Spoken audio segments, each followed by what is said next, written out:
അസ്സലാമു അലൈക യാ റസൂലല്ലാഹ്. അത്രമേൽ പ്രിയപ്പെട്ട പുന്നാര നബിക്ക് ഇത് ഞാൻ എഴുതുന്ന കത്തല്ല, ഇതെന്റെ ഹൃദയം തന്നെയാണ്. പകുതി ഇരുണ്ടുപോയ പക്ഷേ അങ്ങയുടെ സ്മരണ കൊണ്ട് ഇതുവരെ നിൽക്കുന്ന ഒരു ഹൃദയം. നബിയെ, ഞാൻ അങ്ങയെ കണ്ടിട്ടില്ല, പക്ഷേ അങ്ങയുടെ പേരിൽ എന്റെ കണ്ണ് നിറയാറുണ്ട്.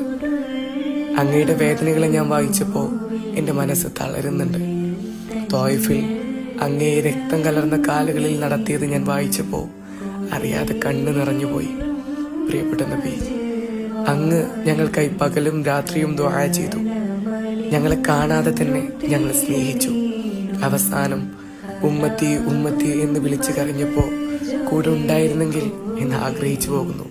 പക്ഷേ എനിക്ക് ലജ്ജയുണ്ട്.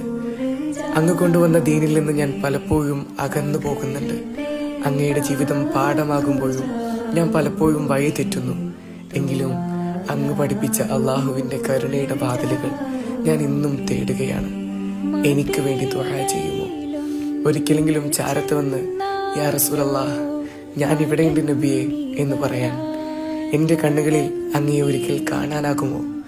അങ്ങയുടെ ഹൗലിന്റെ ചാരത്ത് ഒരു ചെറു സ്ഥാനം എനിക്ക് ലഭിക്കുമോ? നബിയെ, അങ്ങയെ ഞാൻ ഒരുപാട് ഇഷ്ടപ്പെടുന്നുണ്ട്. അധികം സ്വലാത്തുകൾ ചൊല്ലാറില്ല, അങ്ങയെ പലപ്പോഴും ഓർക്കാറില്ല. പാപിയാണ്. എന്നാലും നബിയെ, എനിക്ക് നിങ്ങളെ ഭയങ്കര ഇഷ്ടമാണ്. എന്നെ കൈവിടരുതേ. ഒരിക്കലെങ്കിലും അങ്ങയുടെ ചാരത്ത് എത്തിക്കുമെന്ന വിശ്വാസത്തോടെ അങ്ങയുടെ ഉമ്മത്തിൽപ്പെട്ട ഒരു പാപിയായ, പക്ഷേ അങ്ങയെ വല്ലാണ്ട് ഇഷ്ടപ്പെടുന്ന ഒരു പാപി.